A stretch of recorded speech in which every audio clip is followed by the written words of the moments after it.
আজকে এত সুন্দর প্রেমের বাগান সাজাইয়া আমরা যা কিছু করছি আল্লাহ তোমার দরবারে ফরিয়াদ করে আল্লাহ তুমি আমাদেরকে মাফ করে দাও, ঠিক না বেটি? ও গো আমার মা শাশিরা গো, যেদিন তুমি প্রথম বধূ সাইজা আসলা বাড়িতে, শেষ পর্যন্ত নায়রি হওয়ার ডাক আসলে পরে, তখন তুমি শেষ পালকি দিয়া বধূ সাইজা তুমি একবার চইলা যাইবা, ঠিক না বেটি? এক দরজা দিয়া বার হয়ে আসছিলা লাল শাড়ি পরিয়া, আরেক দরজা দিয়া বারইবা সাদা কাপন মার্কিন দিয়া, ঠিক না বেটি? আমরা বুঝতে হবে, আমল করতে হবে, 5 ওয়াক্ত নামাজ পড়তে হবে, ঈমান আখলাক ঠিক রাখতে হবে। কিন্তু যাদের নামাজ রোজা নাই, খালাম নাই, হজ নাই, যাকাত নাই, এদের প্রতি আল্লাহ একটু বিরক্ত হবে, ঠিক না বেটি? ও বন্ধুরা আমার, গভীর মনোযোগ অন্তরে কান লাগাও। আমরা যদি মানুষের মতন হতে চাই তাহলে তো মানুষ হতে হবে, ভালো রাস্তায় চলতে হবে, ভালো নির্দেশনায় মানতে হবে, ওই দিকে আবার চলতে হবে, ঠিক না বেটি? গভীর মনোযোগ। আজকে এমন আলোচনার সময় হলো, সবাই স্তব্ধভাবে কথা শুনতেছে। আমি এমন বক্তা না তোমাদের মন জয় করতে পারবো। আমি কোরআন হাদিস নিয়ে কথা বলতেছি না, আমি বোঝাতে চাচ্ছি মানুষের মন মানসিকতা, ভালোভাবে চলাফেরার কথা, মানুষের সাথে ভালো মহব্বত করে চলার ফেরার কথা। ও বন্ধুরা আমার, গভীর মনোযোগ। অনেক ইউটিউবার ভাইরা আছে, এই যে হাবিব শিমু গানের মঞ্চে ওয়াজ করে না রে বাবারা, মন ধরে রাখতে পারি না, কিছু আলোচনা করতে হয় তোমাদেরকে বোঝানোর জন্য। যেমন ধরেন, সারা রাত্র আনন্দ করলাম, যদি ফজরের নামাজ না পড়ি তাইলে তো সবই বৃথা।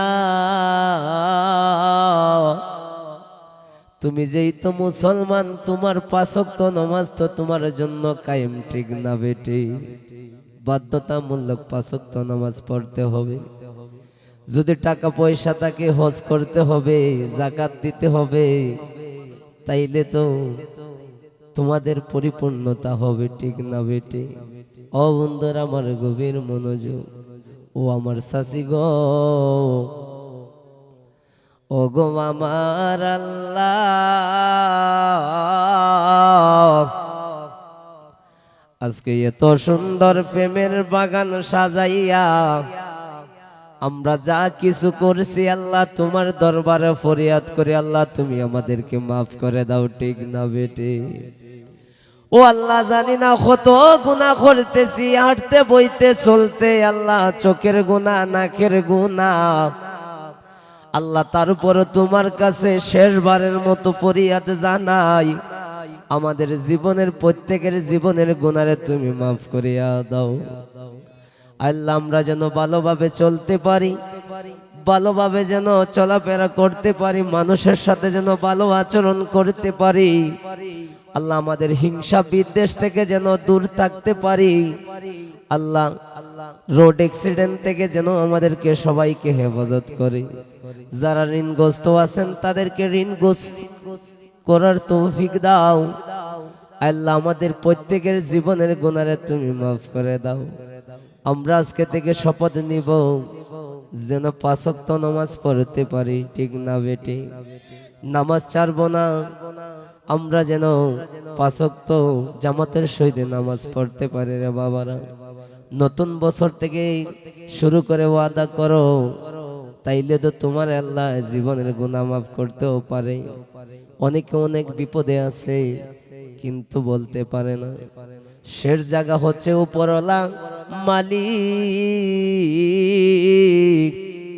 তুমি তো খবর দেওয়ালা, জানানেওয়ালা, ঠিক না বেটি? তুমি তো অন্তরের খবর জানো, মরার আগে পীর মুর্শিদ ধরতে হবে, ঠিক না বেটি?